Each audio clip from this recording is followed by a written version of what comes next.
Ghana's to host a summit of ECOWAS military leaders this weekend to discuss best options for a response to Niger's coup. With dozens confirmed dead, officials in Hawaii warned further casualties are expected as devastating wildfires swept through the island of Maui.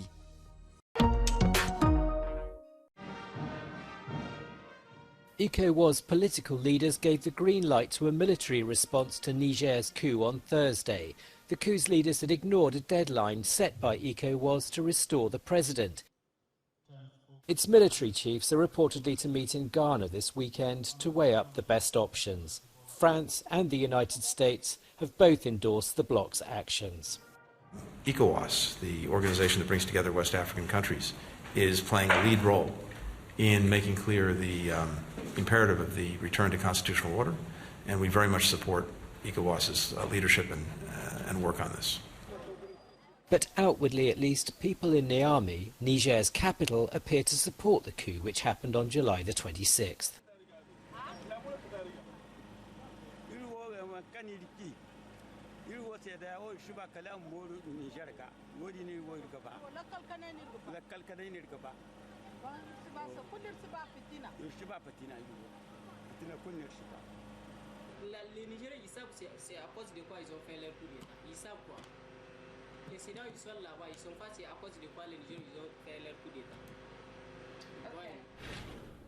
The United Nations has said it's concerned about the welfare of President Mohamed Bazoum, who's been under house arrest since he was deposed.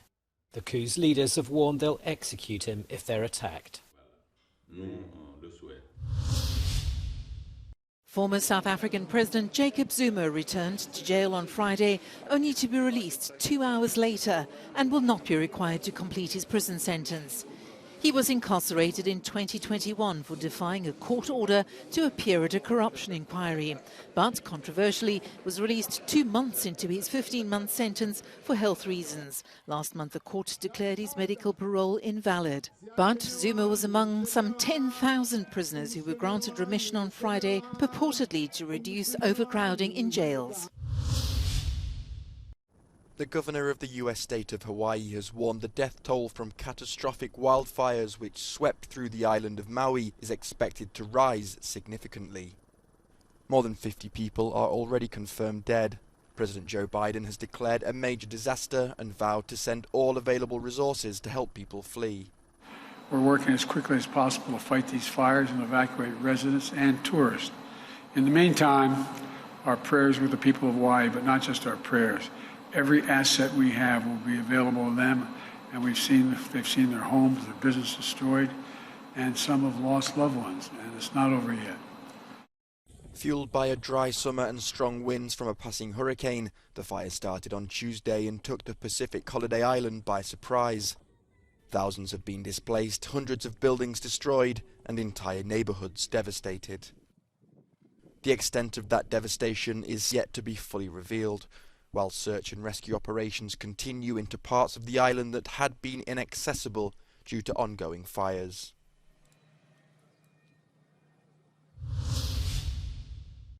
In Norway, some 4,000 people have been evacuated this week from areas hit by Storm Hans, which caused major floods and damage. Helicopters were called to rescue inhabitants in remote areas. Days of heavy rain caused rivers to breach their banks and a dam to partially burst.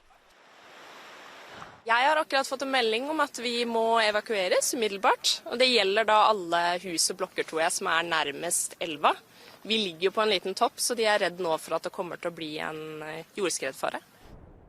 In Croatia, the river Drava reached record high levels of 704 centimetres. Recent torrential rain had prompted authorities to declare a state of emergency in parts of the country. Meanwhile, Spain is suffering through its third major heat wave of the summer. Temperatures climbed to a scorching 46 degrees Celsius in the eastern city of Valencia. Spain's meteorological agency this week warned the average temperature across the country could hit a 7-decade record.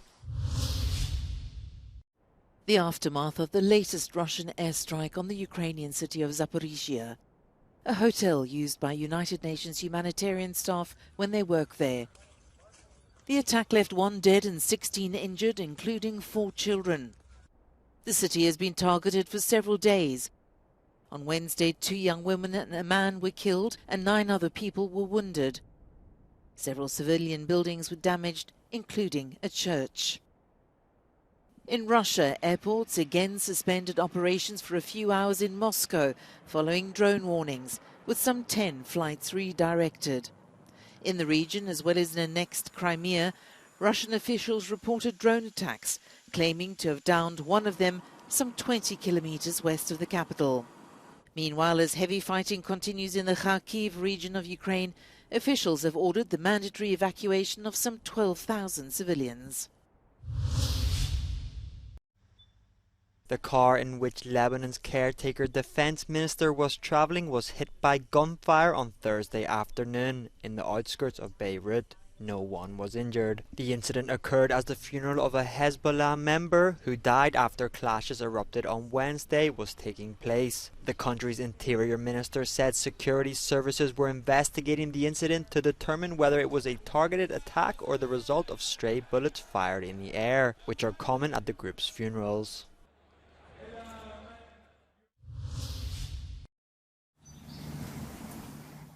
It could be the oldest lakeside village in Europe, and it's been found beneath the blue waters of Albania's Lake Ohrid, known as the Pearl of the Balkans. Archaeologists diving into the lake have discovered the remains of a settlement built on stilts, a community that dates back 8,000 years. Radiocarbon tests date it to between 6,000 and 5,800 BC. Është një ndërtim më kompleks, më ndërlikuar, më I vështirë, I cili duhet shpjeguar që pse këta njerëz zgjodhen të kishin këtë lloj arkitekture. One hypothesis is that the people who built the settlement wanted to protect themselves. During one of the many dives, archaeologists found evidence suggesting thousands of wooden spikes were used as defensive barricades. It could take archaeologists decades of study to find out just what filled those Neolithic home builders with such fear and dread.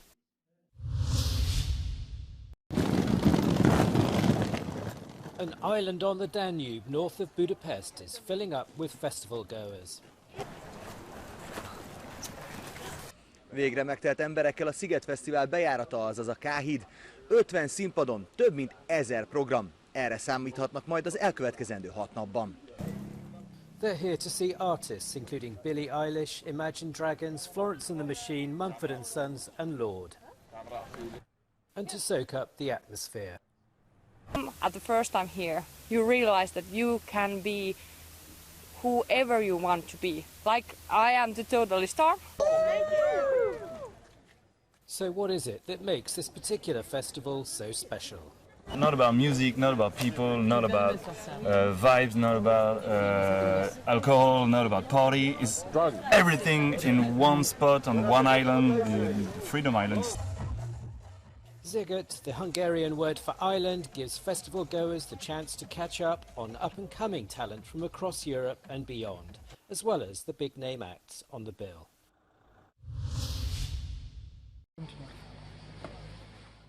The fisherman's quick hands and sunburned face conceal the strong and noble soul of an environmental activist and an art lover. Paolo the fisherman, as everyone in Tuscany's Maremma area knows him, has been fighting against trawler fishing for almost 40 years. This type of fishing is illegal within 3 nautical miles of the coast and in protected marine reserves. Paolo's been fighting against the interests of big industry and the infiltrations of organised crime. Da tanti anni che non è cambiato niente, dove ci sono le riserve marine protette, tipo Giannutri, Montecristo, Isola d'Elba, Capraia, Pianosa, la notte ci sono delle imbarcazioni che spengono la IS con quintali di catena che devastano completamente I fondali. È l'ora che la politica scenda in campo. Trawler fishing in coastal waters destroys the Poseidonia, a marine plant providing the sea with oxygen, and it devastates the entire marine ecosystem with the disappearance of fish and the whole sea life cycle. Through his association, the House of Fish, Paolo the fisherman managed to involve entrepreneurs and artists in the creation of a submerged museum, where the beauty of the statues laid on the seabed is actually preventing the trawler fishing and repopulating the sea. La lotta di Paolo il pescatore prosegue ininterrotta, con la stessa determinazione di 40 anni fa. Ha provato solitudine e sconforto, ma anche il sostegno di tante persone e delle associazioni ambientaliste internazionali. Adesso il suo progetto va avanti, non intende fermarsi perché il mare è un bene di tutti ed è fondamentale per la nostra sopravvivenza. Il mare è la mia vita e questo mi ha dato una grande emozione nel momento in cui dentro di me è scattato quella luce dell'arte nel mare, perché forse se avessi detto continua a mettere a mare blocchi di cemento, adesso nemmeno voi sareste qui, nessuno mi avrebbe ascoltato. Where there were only concrete blocks before, now there are 44 statues from famous artists, among them the British sculptress Emily Young. They're protecting the seabed from trawler fishing. Paolo wants to get to 100, and you can bet he'll make it.